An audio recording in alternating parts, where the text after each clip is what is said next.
probably should belong at the Indianapolis Motor Speedway Museum. Fortunately for all of us, the Wilkie family kept it in their care and their custody for over 50 years. That's such a big part of it. You don't see the long-term ownership like this. Opportunity to own a car like this does not come around very often. Well, Leader Card racing started by my grandfather, Robert Wilkie. He started his own Indy team in 1959, hired A.J. Watson, and proceeded to hire Roger Ward, and also proceeded to win the championship and the Indy 500 in his first attempt. They pretty much created what at that time was a super team.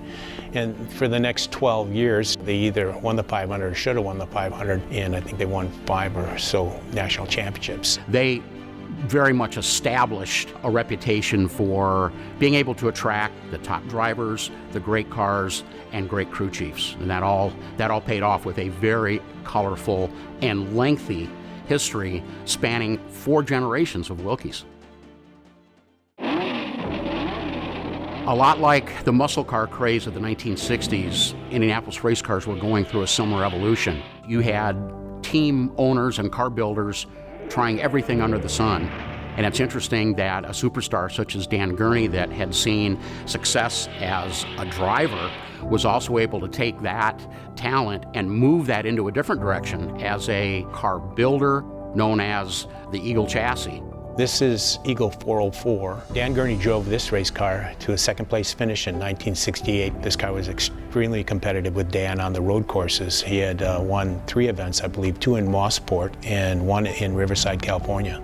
Used Eagle chassis were popular, and the Wilkie family, under the heading of Leader Card Racing, acquired the car in late 1970. The preceding year, in 1971, George Snyder drove it in the Indy 500. This particular car was modified in 1972 by A.J. Watson. Watson would try different wings in the back of his pickup truck, go down the road with a scale on the bottom, and he did all his aerodynamic testing that way. He has a lot of his own creation and thoughts on this car, you can see with the unique front spoilers and the huge rear wing to make it competitive. From the evolution in 1968, where Dan Gurney qualified at about 166 miles per hour, fast forward to the changes of the car. Hot shoe Mike Mosley qualified the car at 186 miles per hour and actually led the race for a time in 1972. All these years later, this car in 1972 had a real chance to win the race had it not been for mechanical failure.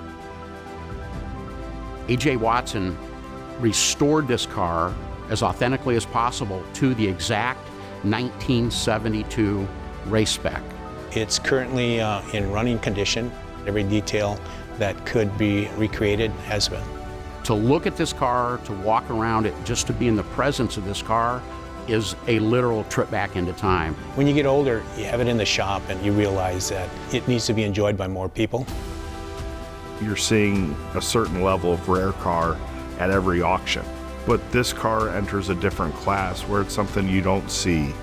All the famous drivers from that time and all the top cars from that time. People really remember that stuff, and that's where you're seeing the interest come from, people remembering their past. Opportunity to own a car like this does not come around very often.